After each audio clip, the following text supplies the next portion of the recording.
Hello, beautiful friends. I am Laurel Bleadon-Maffei with Illuminating Souls, welcoming you to this episode of Sleepy Bedtime Blessings, a podcast designed to help you rest, relax, and fall asleep, all while deepening in your connection with your beautiful team of angels who love you so. And while you are connecting with your angels, or perhaps better said, your angels are connecting with you, I will also be telling you a bedtime story. Because I believe that there is something beautiful that transpires when we gather together in intentional energy fields filled with divine love. And there's something beautiful about getting to drift off and fall asleep while a loving voice keeps you company, speaking in soft tones and a gentle rhythm. It gives your consciousness a place to focus and makes it easier to drift off. So this episode is going to run about an hour, so you have plenty of time. And if it typically takes you longer than an hour to fall asleep, there are lots of episodes in the archive.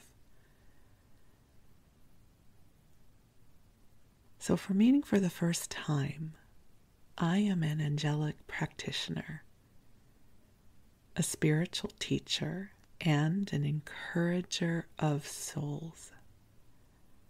I absolutely love the work that I get to do in the world. It is such a blessing that life has allowed me to make my heart's work my life's work.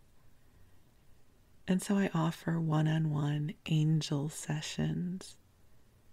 I also offer soul mentoring, which provides for ongoing support as you move through a time of transition or growth or healing.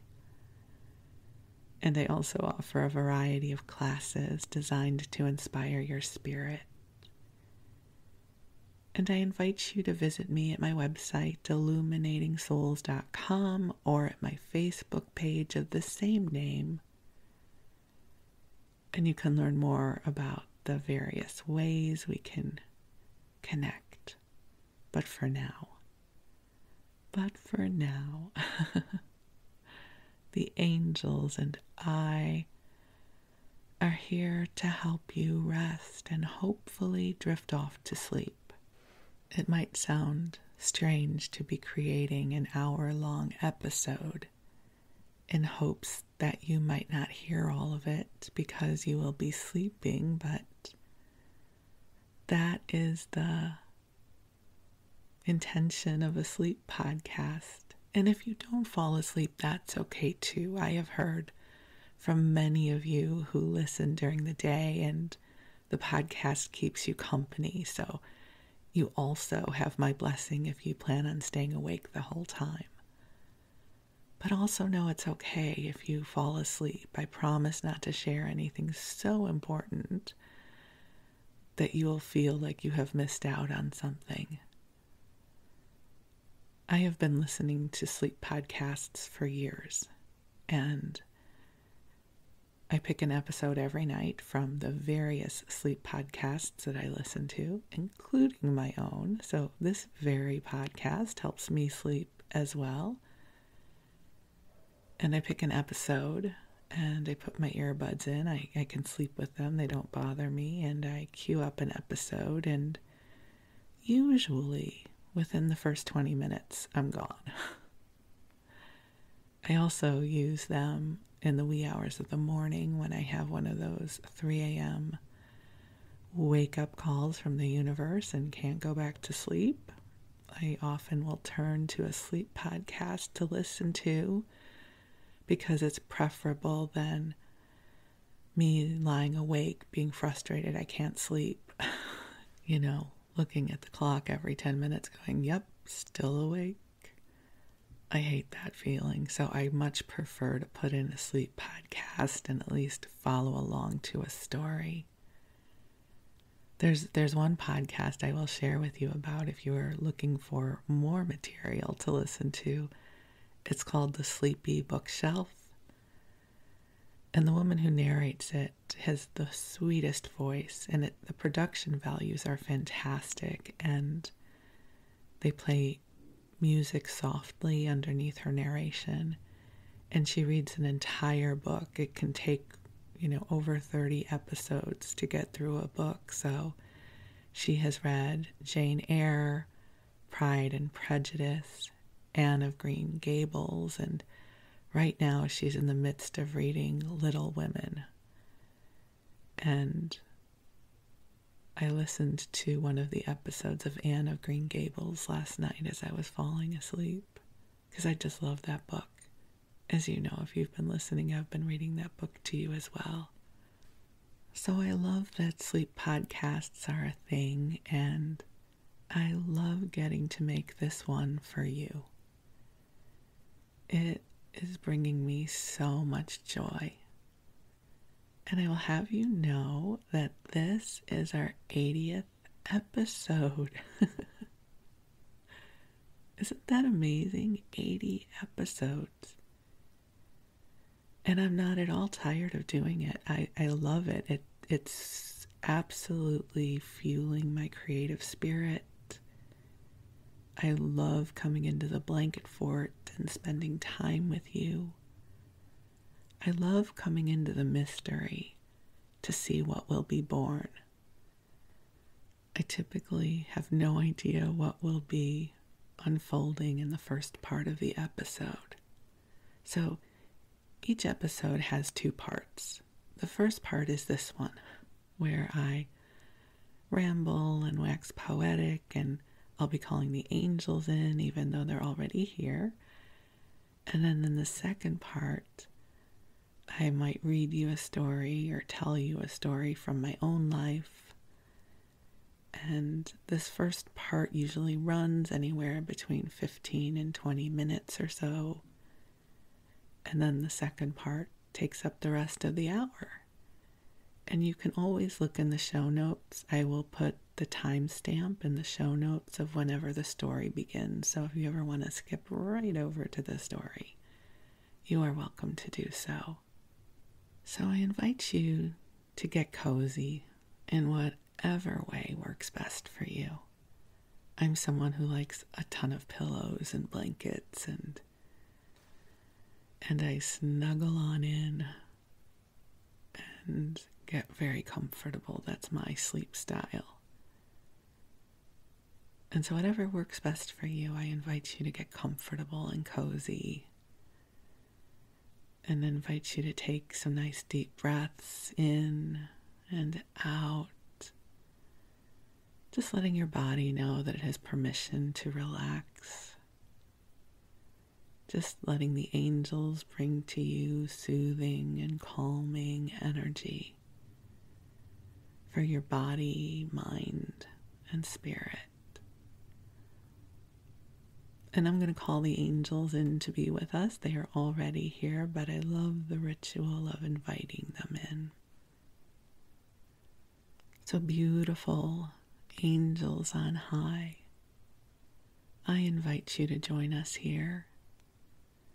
And I ask that you infuse this broadcast with waves of love for each of our beloveds here with us now.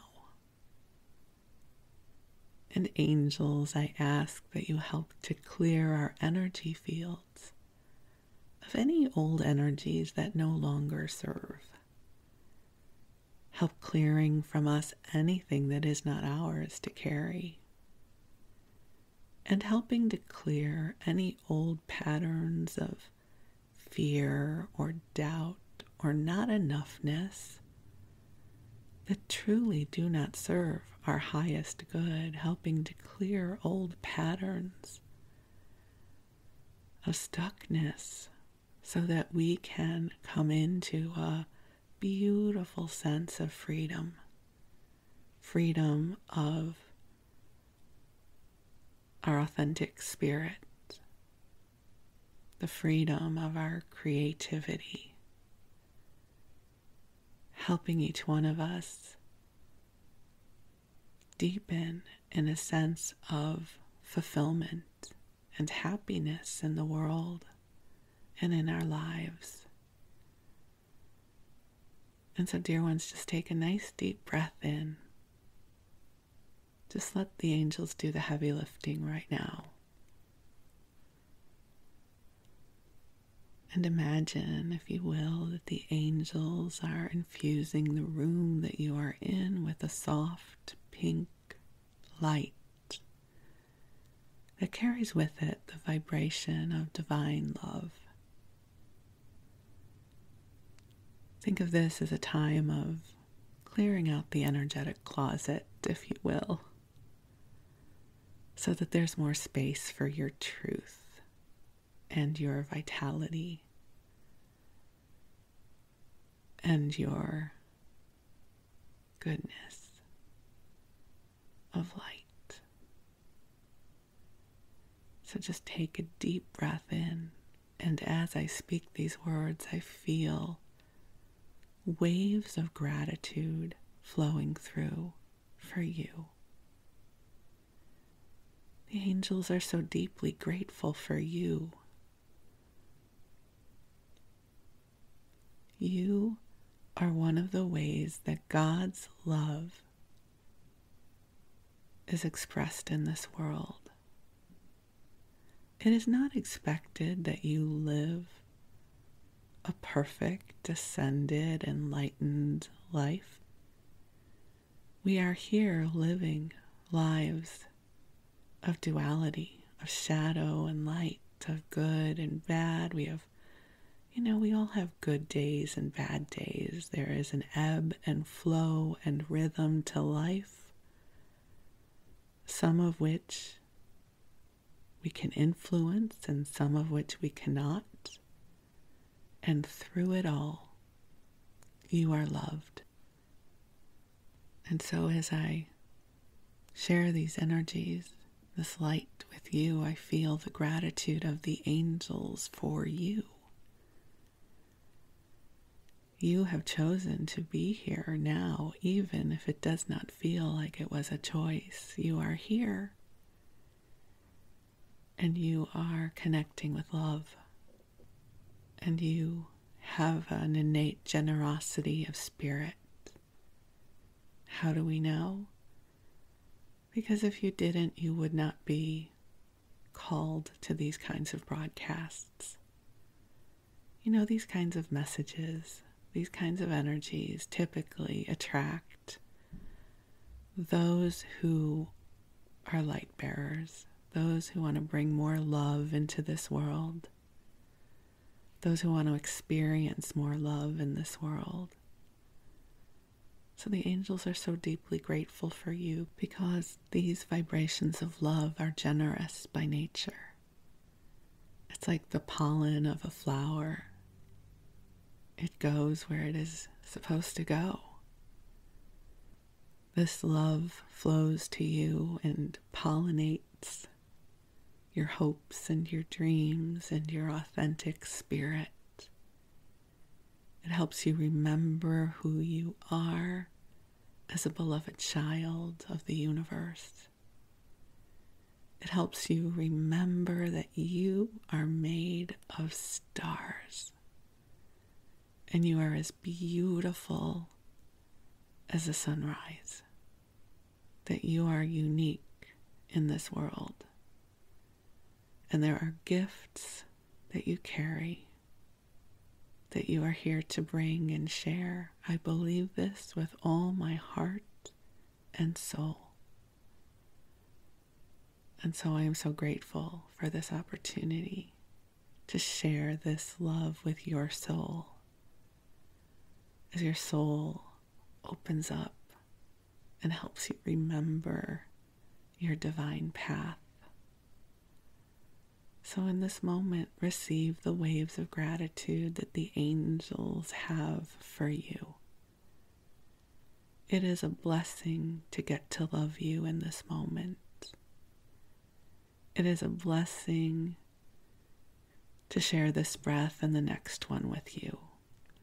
I affirm that inspiration is flowing your way, that beautiful portals of opportunity are opening for you now, and that in the coming days or the coming weeks, sparks of inspiration will find you. Perhaps you discover a class you're guided to take. Or maybe a friend will contact you out of the blue that you haven't seen in a long time, but they bring such joy to your heart. I affirm goodness is flowing to you now. Just take a breath and allow yourself to receive the love, the generosity of spirit, the brightness, and the light that flows to you now. And while you sleep, your angels are going to be with you. And they are going to help you connect with the streams of goodness and light that are here for you.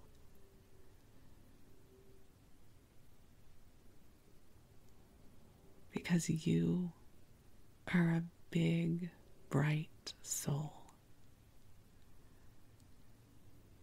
And you have a place in this world. And you are precious. And I am so deeply grateful for this opportunity to share with you this moment in time and space. So just take another breath in, allowing your body to relax even more, going more deeply into the state of restfulness. And while you rest, your angels are going to be with you.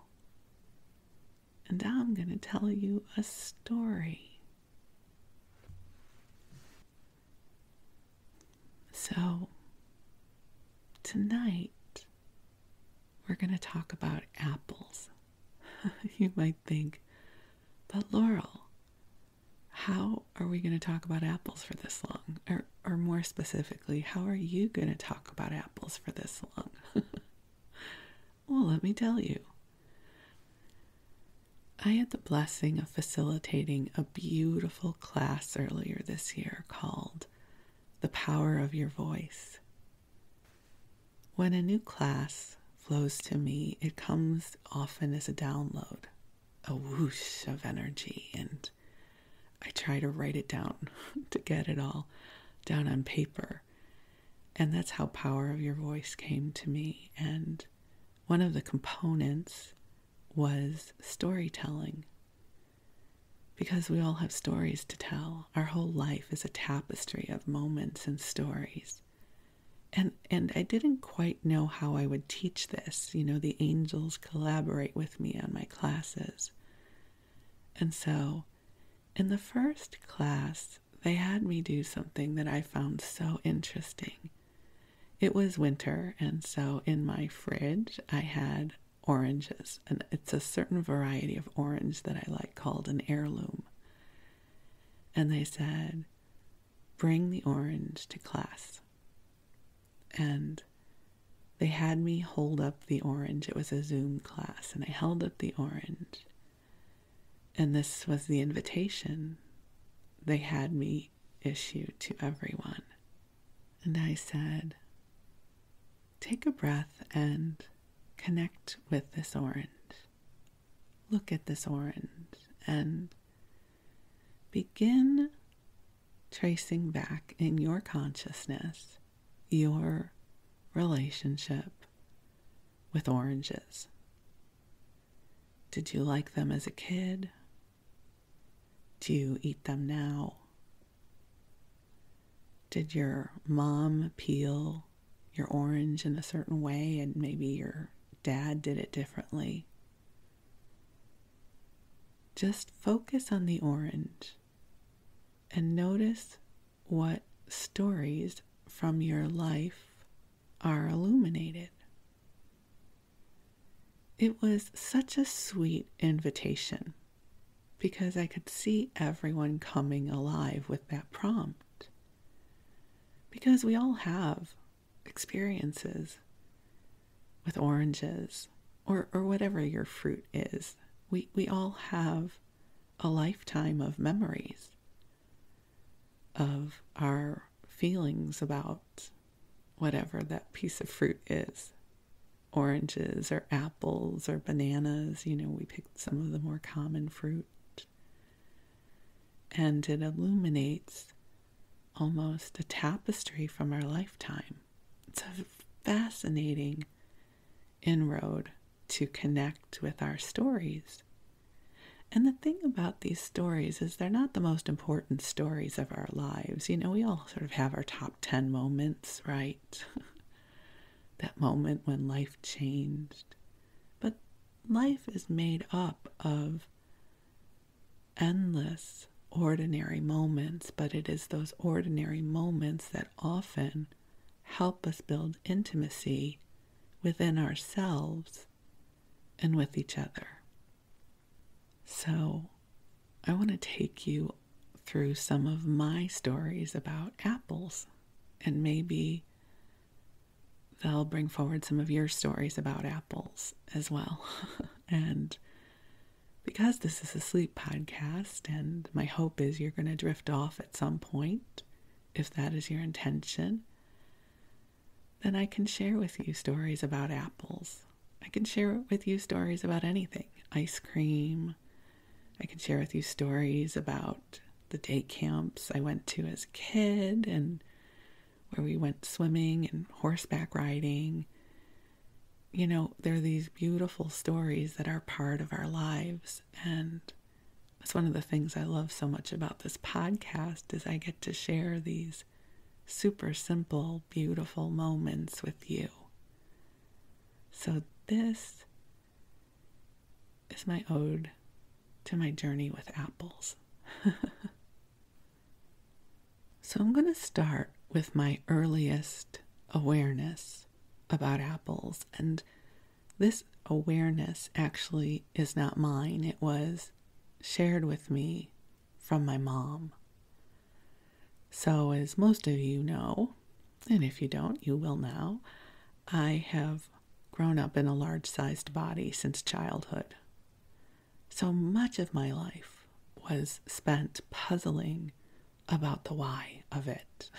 And I grew up in the day and age about Weight Watchers and, eat watermelon on Tuesdays. And so this really has been a mystery for my life to unfold of why was I in a bigger body, and why did I have this absolute love affair with food? So this is my first awareness about my relationship with apples given to me through my mom. Over my lifetime, we would have had hundreds, if not thousands, of conversations about food and diet and what was I eating, and we were trying to figure it out. And at some point, I asked her, when did this seem to start? Did I always love food?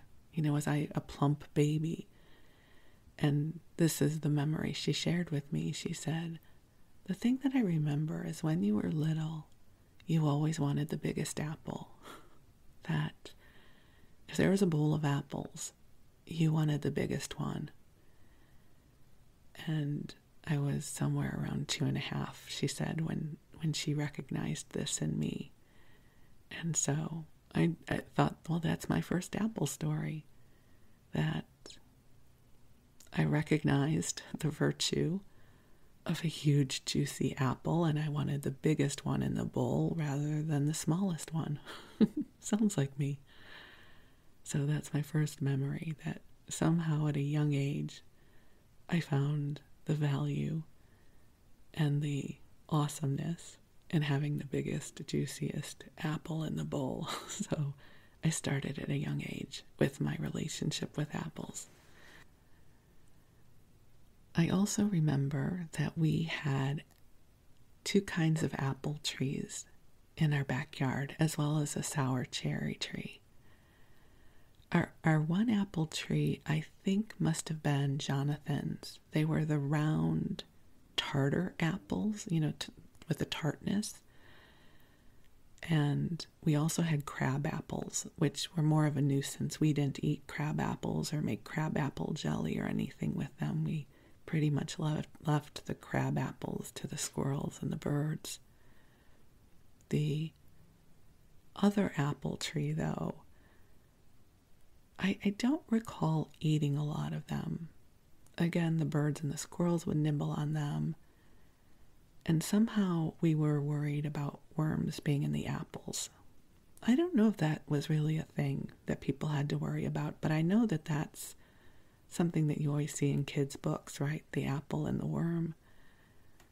And I have found it is not something that I actually worry about much in life, but as a kid we worried about that a lot. So I don't recall that we ate a lot of the apples off the tree. We did eat a ton of the sour cherries, though. But that's a story for a cherry episode if I ever do one.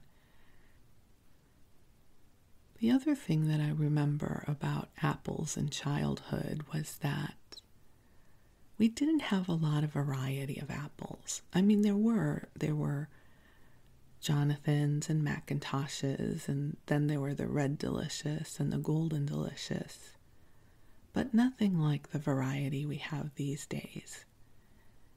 And back in the day, my mom shopped at a little local grocery store called the Linwood Market. A very small store, as I recall, a small footprint of a store.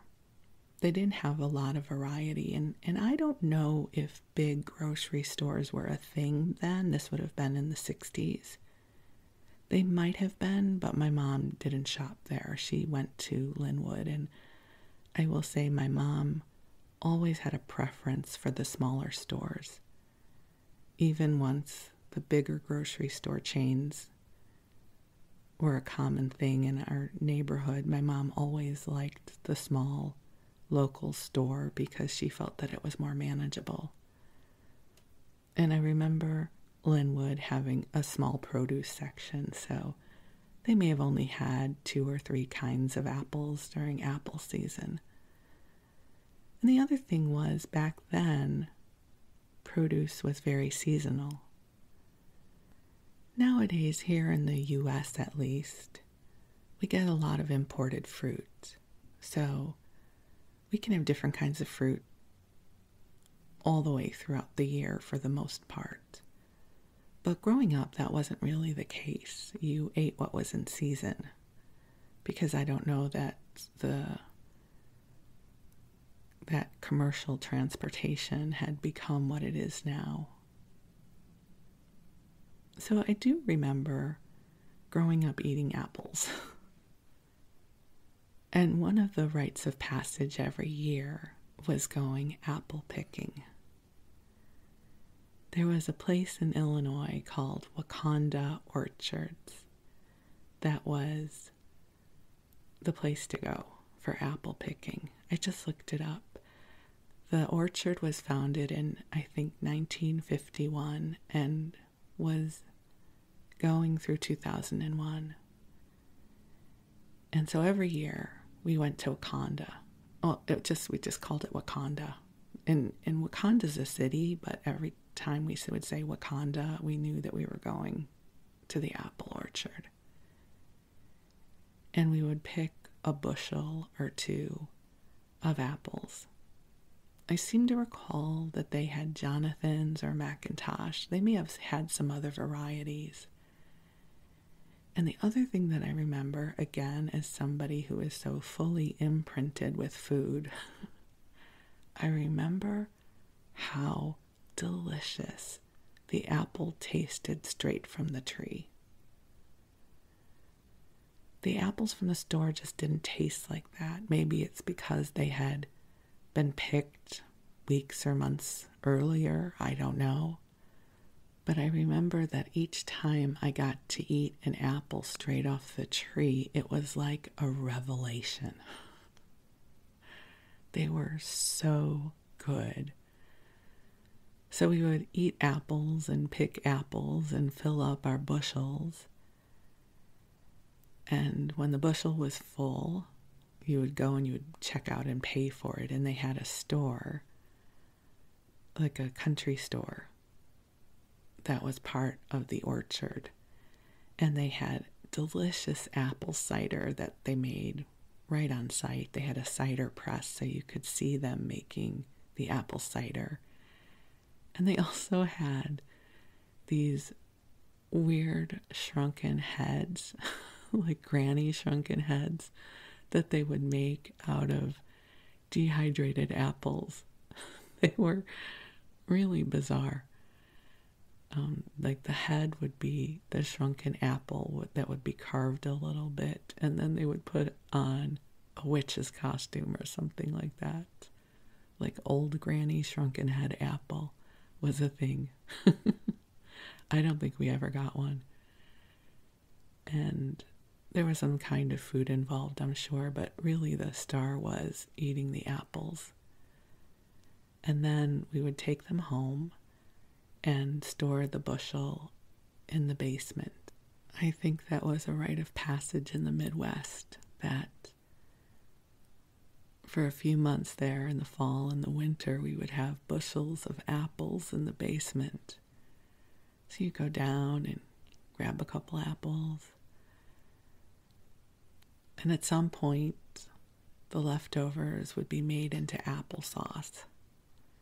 I don't remember my mom making apple pie or anything like that. She might have, but I mostly remember that she would make applesauce at some point. And one of the things that I find funny is when the angels, back when we were doing the power of your voice and the storytelling, one of the weeks they had me bring an apple.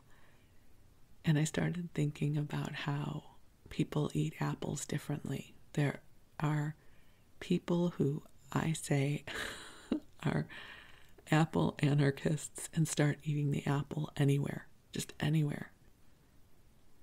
Because I have always been someone who eats my apple methodically. I start in the middle and I eat a row completely around the apple, and then I eat one side and then the other, so that, there is a sense of order about eating an apple. And I've never understood people who just take a bite anywhere and go for it. Like, how do you do that? So I do have a little bit of apple obsession about how an apple is eaten. I will not judge you, though, for your apple eating style, I promise. But I will tell you, I do the middle, and then I do one side, and then I do the other. Or more likely these days, I cut them up. I'm somebody who cuts apples into slices now rather than just eating it, with a big bite. And I will say that my dad also sliced his apple, but he used an apple slicer. So I don't know how many of you have seen it. It cores the apple and slices it into 8 pieces at the same time. So you position the cutter with the core of the apple in the center, and then you press down, and voila, you have 8 slices of apples and the core has been removed. And that was always my dad's preference. And true to form, I would hang about and always ask for a slice of his apple. And what a nice guy. He would always share it with me. My dad would always share with me. He was such a good man. He grew up with a very generous father. It was one of the benefits that I saw about a sliced apple is you can easily share it versus taking a bite of somebody else's apple that they are chewing on when you slice an apple, you get to be very generous about sharing it with others. So these days, I often find it difficult to finish an apple by myself because, insert here, I had bariatric surgery 2 years ago. And so when I slice an apple, I share it with my husband. So I am now somebody who slices apples. So how do you eat your apple? Or do you eat apples? I will also say that I used to be someone who loved Granny Smith and Pippin apples, the really tart varieties. I used to love them. But over the last, maybe 20 years, I can no longer handle tart fruit. So sad. So I almost can feel my stomach starting to hurt when I walk past the Pippins or the Granny Smiths. It's like my body goes, "Nuh-uh, girl. No, no, no, no, no." And I have to keep walking. For a long time, my variety of choice was the Fuji. I think a lot of us became Fuji converts when they hit the market because they were almost always sweet and crunchy. I loathe the mealy apple. I want something that is crisp and sweet.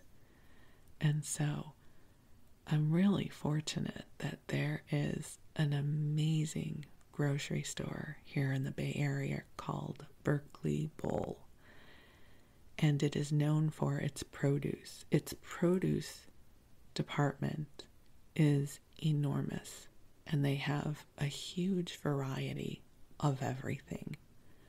So where a regular grocery store might have 3 or 4 varieties of apples, in apple season, Berkeley Bowl will have 20. They get their produce from all over the Bay Area and from all over the country and the world now these days, right? Apples from New Zealand and grapes from Brazil. We get stuff from everywhere now. And one of the cool things I got to experience at Berkeley Bowl, and this happened to me a couple of times, and this was before the pandemic, so where tasting food and things like that at stores was much easier to do. I was at Berkeley Bowl one time, and there were so many apples, and I had no idea what kind I would like. I was looking for something that was sweet and crunchy. And so I asked one of the guys at the produce department, I said, "What apple would you recommend?" And he got so excited. He's like, "Oh, let me let you try some." And he went through a number of variety of apples. And he cut me a slice from each of the apples, and he would describe them to me. He's like, "This one is sweet, and it has a vanilla flavor to it." And then he would give me a slice and I would taste it. And here in the Bay Area, especially here in Napa, we're known for wine tasting. And I don't drink wine. I don't actually drink alcohol. And so wine tasting has no appeal. But apple tasting, sign me up. And so this lovely gentleman who knew his produce and his apples spent about 10 minutes with me going through different varieties of apples and letting me try them. And I was in heaven. It was awesome. And that's actually when I tasted my first Envy apple. So if you've never tried Envy, ENVY apples, they are delicious and they are my apple of choice. But I have to get them when they are still crisp because they will turn soft fairly quickly. I don't mean like in a day, but if they're on the shelf too long, they will get mealy and soft, and then forget it, I won't eat it. But an Envy apple at its height is delicious. My other apple that I love are opal apples, OPAL. And I first came across those, probably about 2010. And I found them in the grocery store, and I tried one, and it was like a revelation. I was like, this is the best apple I have ever had. And I was facilitating a beautiful group at the time in person, and I bought like a dozen apples with me. I was like, everybody, we need to stop what we're doing right now because I need you to try this apple. And we all ate opal apples together, and it was divine. We were so happy. So my two apples of choice are typically the envy apples and opal apples. And here in my area, typically apple season happens in the fall. We're also known for the Gravenstein. I might not be pronouncing that right, but our area is known for, I think it's Gravenstein apples, which are a little tart but are good for baking. That they come about in the fall here. One of my favorite ways to eat an apple is to cut it up and cube it. So I make it into, I slice it and then I cut it into pieces. And I mix it up with some yogurt and honey and granola or with cottage cheese. And that will be a whole meal for me. So it's one of my favorite ways to eat apples. And right now it is the end of August and I am not eating apples because it is summer fruit season, which is my favorite. So I'm big into the melons right now and grapes and nectarines. As a matter of fact, when I am done recording this, I will be going to the farmer's market today in search of the perfect nectarine. But this is about apples, so I digress. And then, to round out this episode, I thought I would find a book about apples where I could share some more apple wisdom with you. So this is the book, How to Cook Apples, shown in 100 different ways of dressing that fruit, by Georgiana Hill, published in 1865. So we start with quite a flourish as she writes poetically about apples. So we start off with a chapter on apples. In the whole extent of nature's affluence, perhaps no lovelier object can be met with than an apple tree, both in the cheery springtide when covered with bloom, and in the autumn when its boughs are laden with precious fruit, in fragrance and beauty rivaling the rarest exotics, its fragile blossoms opening with winning grace, appear to blush at finding themselves so beautiful, and to feel they are as unprotected as they are fair. But soon a group of lusty leaves springs round to shelter the short-lived flowers, and to shield the tender fruit which in a few short weeks shines in sunnied clusters amongst its glossy guard. Oh, as the summer breeze spreads out the masses of its deep green foliage, all studded over with golden or ruby fruit, it looks like the very oriflamme, I don't know what this word is, oriflamme of horticulture. So forgive me if I have completely mangled that word. Isn't she a wonderful writer? I love this. Dear to us are the kindly fruits and flowers of earth, and grateful indeed ought we to be to those among us who by judicious cultivation add to our stores of these blessings. An apple is the emblem of temptation. In the language of flowers, it blossoms denote preference. In the interpretation of dreams, apples are indicative of joy and gladness. Apples have ever been the, okay, she's writing in French, gage d'armor. Okay, just let's skip over that. Of youth, the guerdon, Guerdon, of good children, and the bribe. I know that word, okay. And the bribe, which changes the tears of babyhood into dimpled smiles. Apples have acted as an important part of the world's great drama. To the agency of one of their species is attributed to the downfall of man. And if we are to believe the story of William Tell, the independence of people once hung upon an apple. Sir Isaac Newton had not so clearly demonstrated the laws of gravity but for the interposition of an apple. And so she goes on to continue to write about apples.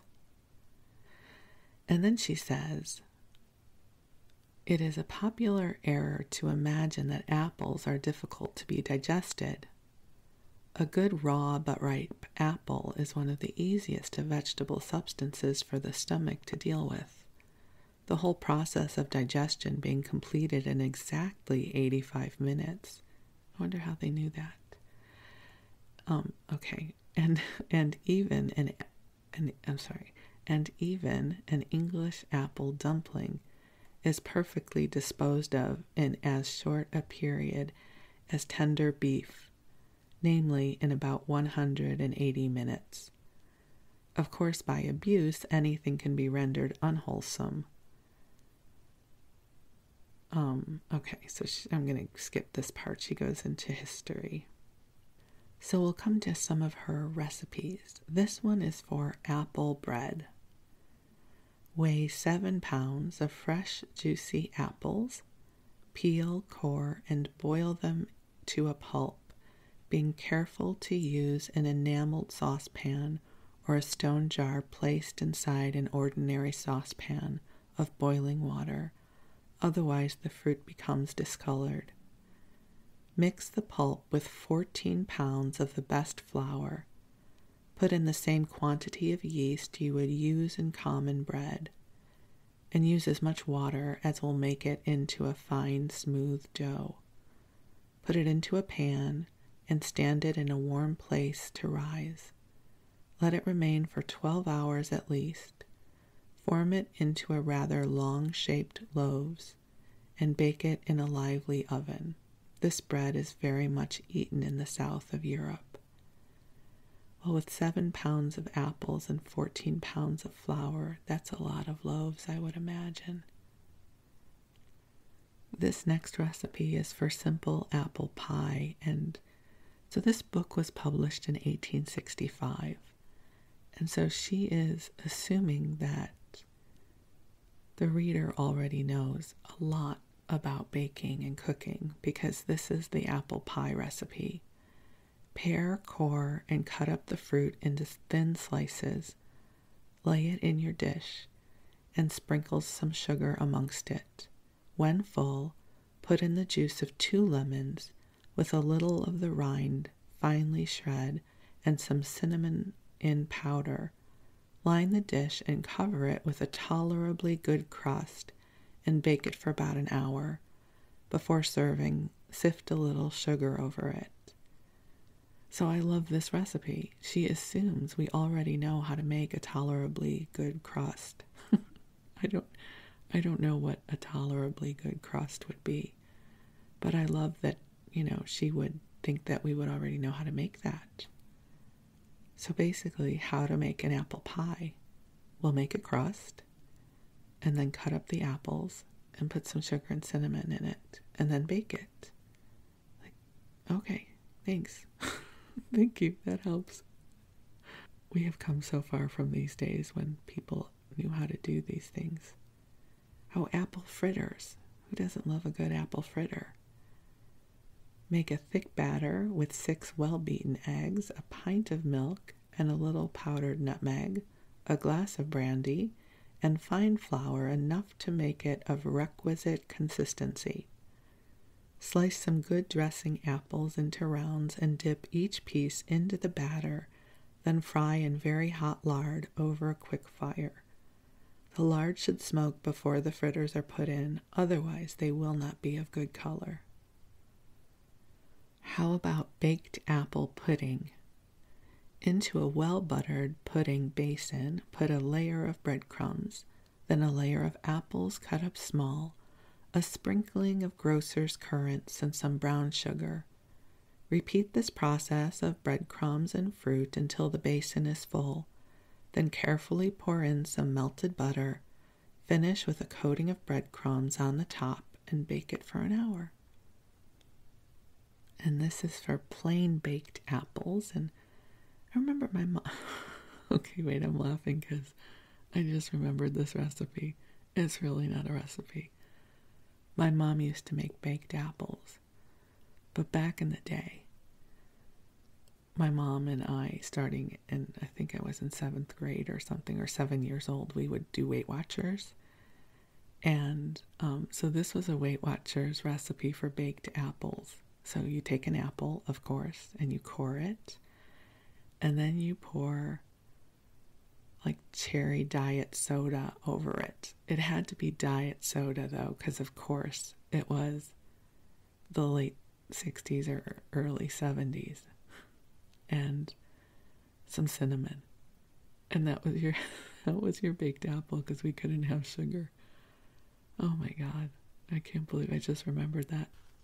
Another apple story brought to you from the tapestry of my lifeline. Okay, but here is this woman's plain baked apples recipe. I'm sure she doesn't use diet soda because it didn't exist back then. I'm sure she uses sugar or not. So let's see. Choose some nice sizable apples, rather large. Prick them very well with a coarse needle to prevent their bursting. Lay them nicely in a baking sheet with their stalks upward. As they are beginning to get warm, rub a little butter over each, and when done, serve either warm or cold with the addition of some pounded sugar strewed upon them. No diet soda in sight. So, welcome to my life. All right, this next one is for preserved American apples. And I should say that this book was published in London, so I'm assuming the author was British. So, this is for preserved American apples. When quite ripe, gather the apples and without depriving them of their stalks, pack them into small but wide-mouthed bottles. Strewn into each bottle 1/2 pound of the best loaf sugar. Cork them very well and place them upside down in a saucepan of cold water. Let them come gradually to a boil and then simmer for 3 hours. The pretty appearance of these apples being their principal attraction, they are preserved chiefly to be used as a decoration to other dishes. Well, there you go. So we're going to complete with this recipe for apple cake, because who does not like a good apple cake? Take 1 pound of pulped apples, 1 pound of flour, 1/2 pound of sugar, 1/2 pound of butter melted, and some powdered cinnamon, 6 eggs well beaten and strained, 2 ounces of candied citron chips, and 4 spoonfuls of ale yeast. Knead it very well, let it rise, put into a mold, and bake it in a quick oven. Some currants may be introduced if desirable, but they must be added after the cake has risen. So there you go, apple cake from 1865. And so, my beautiful friends, thank you for letting me share memories of apples with you. Maybe you have some of your own, some of your favorite apple recipes. I will say, the one thing that I do make out of apples is an apple crisp that my husband loves. It's super easy because I don't do anything that is hard when it comes to cooking. So the way you make my apple crisp is you chop up a bunch of apples. Like, you didn't need me for that part, right? A bunch of apples. And some kind of sweetener. See, now I'm teaching you to cook like she did, right? The author of the book. And sweeten it with something. I might use sugar if I'm not going to eat much of it, or otherwise I might use honey or maple syrup or something. I tend not to cook with a ton of sugar. And put in some thickening agent. So I might use cornstarch or flour. And then I often will also put in a bunch of frozen blueberries, because the blueberries and the apples go together really well. And I bake that for a while. And then I make a crumble. And I make the crumble typically out of oats, some brown sugar, a little bit of flour. And I put a bunch of crumble on top of the apples and the blueberries. And then I cook it some more. And that's what we call my apple crisp. And my husband loves it. And as you can tell, it's not much of a recipe because I didn't tell you how many quantities of anything. It's just how I bake. I'm not much of a cook. I'm really lucky I did not have to keep a household running in 1865, because I think I would have been a very crappy person. I really appreciate living in the convenience age of 2022, where I don't have to know how to do these things. But I do love a good apple. So, my friends, I send you the sweetest of dreams. I send you love for a good, expansive rest. I send you joy from my heart to yours, because I am grateful for this opportunity to love upon you. And I send you blessings of goodness and light. So sweet dreams, my beloved friends. I am so grateful for the gift of you, and I look forward to connecting again soon. Thank you.